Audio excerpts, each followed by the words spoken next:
धतूरे का बहुत अच्छा क्रम है महाराज। वो केवल शिवरात्रि के दिन करने का होता है। कहते हैं जिसका व्यापार ना चले, व्यवसाय ना चल रहा हो, बहुत ज्यादा कष्ट में जीवन निकल रहा हो और बहुत ही ज्यादा तकलीफ हो रही हो, तो धतूरे को हल्दी में डुबोकर शंकर भगवान को शिवरात्रि के दिन रात को 12 बजे समर्पित करें।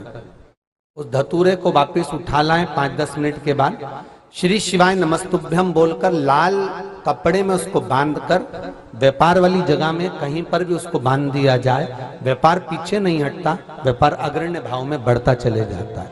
महाराज उस धतूरे को केवल परंतु शिवरात्रि के दिन रात को 12 बजे ही किया जाए। हल्दी में डुबोना पड़ता है। लिंग पुराण कहती है, मान लो किसी व्यक्ति को कोई एक भारी बीमारी हो गई, बड़ा रोग हो गया और वो रोग डॉक्टर कह रहा है कि ये ठीक नहीं होना है, बहुत तकलीफ उसमें है और कष्ट ही कष्ट है, वो ठीक नहीं हो रहा, दवाइयां लग रही है, गोलियां खा रहे हैं। तो महाराज उसका भी वर्णन है। 7 धतूरे, कितने धतूरे लेना है? 7 धतूरे। कोई सी भी शिवरात्रि से मतलब महीने में एक बार शिवरात्रि आती है, प्रत्येक महीने आती है। किसी भी शिवरात्रि के दिन 7 धतूरे लेकर एक धतूरे में मौली, लच्छा, नाड़ा लपेटकर चंद्रमौली भगवान का स्मरण कर उस मौली को लपेटकर 6 धतूरे में हल्दी लगाकर शंकर भगवान की जो जलाधारी है, जलाधारी में आपको पहले भी वर्णन किया है,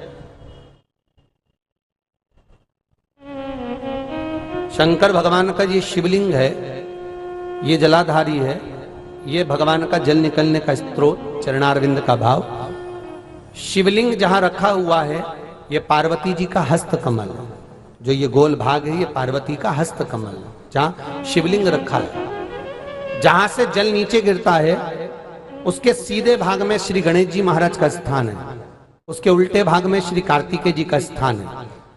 जलाधारी के सामने एक मोटी सी लाइन होती है, कहीं सांप बना होता है, कहीं स्थान बना होता है। जो मोटी सी लाइन है ये शंकर भगवान की सबसे छोटी लड़की अशोक सुंदरी का स्थान है। जलाधारी के ऊपर जो 3 टेकी लगी है ये भृगु ऋषि का, भृंगी गण का स्थान है।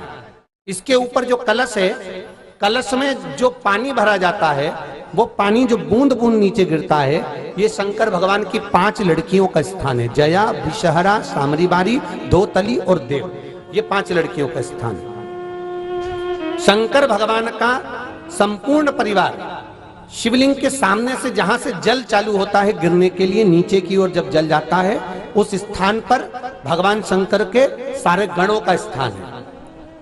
फिर जब जल बहकर सामने की ओर जाता है, जितनी दूर तक जल जाता है उतनी दूर तक भगवान शंकर के उस जल भाग को ग्रहण करने के लिए 33 कोटि देवताओं का स्थान है। इसलिए उस जल को हम लांघते नहीं है, क्योंकि वहां 33 कोटि देवता विराजमान रहते हैं।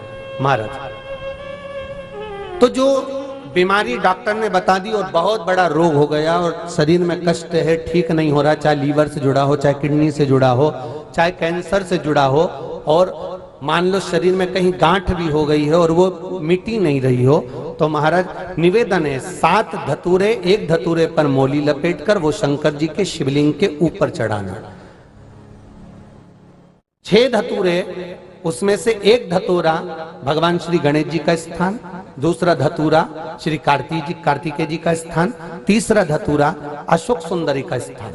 महाराज शंकर भगवान की जगदम्बा जी के हस्त कमल के ऊपर एक धतूरा, एक धतूरा जहां से जल नीचे की ओर बहकर जा रहा हो, पानी जिस जगह से नीचे गिर रहा हो बिल्कुल वहीं पर एक धतूरा चढ़ा देना है। उस धतूरे को चढ़ाने के बाद वो धतूरा वापस लेकर आना है, अवधूतेश्वर महादेव का नाम लेकर या चंपेश्वर महादेव का नाम लेकर उस धतूरे को, जो बीमार व्यक्ति है उसका स्पर्श कराकर बेलपत्री के पेड़ के नीचे पटकवा देना है। महाराज धीरे धीरे रोग में आराम मिलना प्रारंभ हो जाता है, औषधियां धीरे धीरे समाप्त हो जाती हैं और व्यक्ति स्वस्थ हो जाता है। ये केवल शिवरात्रि के दिन ही होता, 12 महीने शिवरात्रि आती है, आप किसी भी शिवरात्रि को कर सकते हो, किसी भी शिवरात्रि।